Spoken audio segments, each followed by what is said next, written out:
صحیح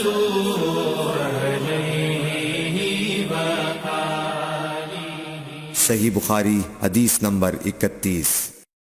ابو ذر ایک جوڑا پہنے ہوئے تھے اور ان کا غلام بھی جوڑا پہنے ہوئے تھا۔ سبب دریافت کیا گیا تو کہنے لگے کہ میں نے ایک شخص یعنی غلام کو برا بھلا کہا تھا اور اس کی ماں کی غیرت دلائی یعنی گالی دی، تو رسول اللہ صلی اللہ علیہ وسلم نے یہ معلوم کر کے مجھ سے فرمایا، اے ابو ذر، تو نے اسے ماں کے نام سے غیرت دلائی ہے، بے شک تجھ میں ابھی کچھ زمانہ جاہلیت کا اثر باقی ہے۔ یاد رکھو ماتحت لوگ تمہارے بھائی ہیں، اللہ نے اپنی کسی مصلحت کی بنا پر انہیں تمہارے قبضے میں دے رکھا ہے، تو جس کے ماتحت اس کا کوئی بھائی ہو تو اس کو بھی وہی کھلائے جو آپ کھاتا ہے، اور وہ کپڑا اسے پہنائے جو آپ پہنتا ہے، اور ان کو اتنے کام کی تکلیف نہ دو کہ ان کے لیے مشکل ہو جائے، اور اگر کوئی سخت کام ڈالو تو تم خود بھی ان کی مدد کرو۔ صحیح بخاری حدیث نمبر 32۔ جب سورہ انعام کی یہ آیت اتری، جو لوگ ایمان لائے اور انہوں نے اپنے ایمان میں گناہوں کی آمیزش نہیں کی، تو آپ صلی اللہ علیہ وسلم کے اصحاب نے کہا، یا رسول اللہ، یہ تو بہت ہی مشکل ہے، ہم میں کون ایسا ہے جس نے گناہ نہیں کیا؟ تب اللہ پاک نے سورہ لقمان کی یہ آیت اتاری کہ بے شک شرک بڑا ظلم ہے۔ صحیح بخاری حدیث نمبر 33۔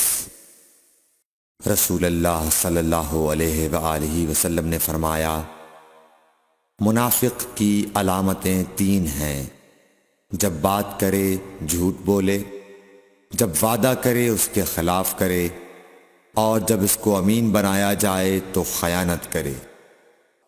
صحیح بخاری حدیث نمبر 34۔ رسول اللہ صلی اللہ علیہ وسلم نے فرمایا کہ 4 عادتیں جس کسی میں ہوں تو وہ خالص منافق ہے، اور جس کسی میں ان 4 میں سے ایک عادت ہو تو وہ بھی نفاق ہی ہے جب تک اسے نہ چھوڑ دے۔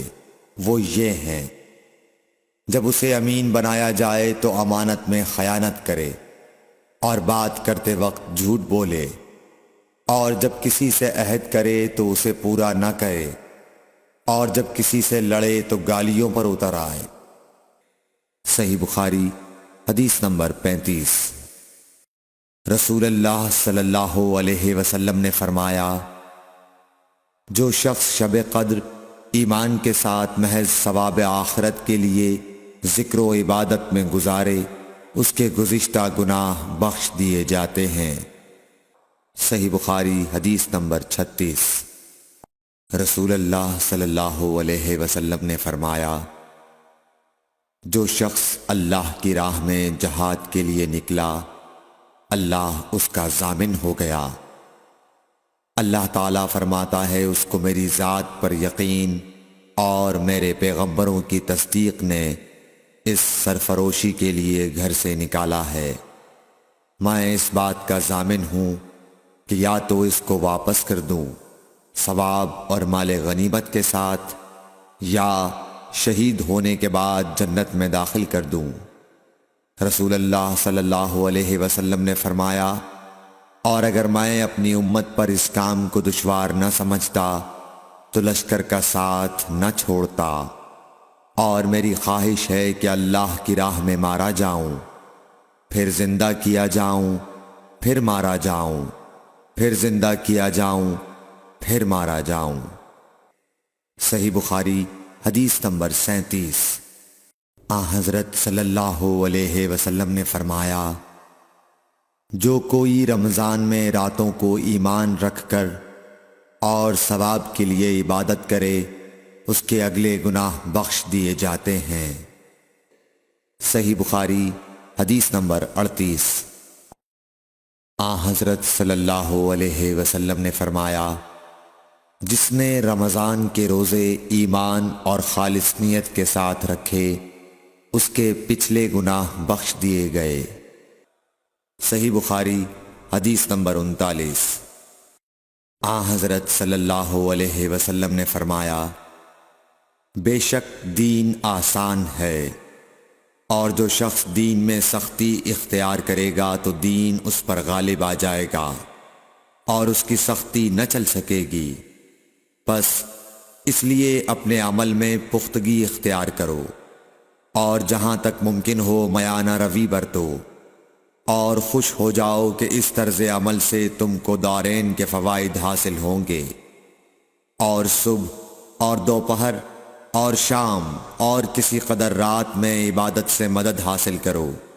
نماز 5 وقتہ بھی مراد ہو سکتی ہے کہ پابندی سے ادا کرو۔ صحیح بخاری حدیث نمبر 40۔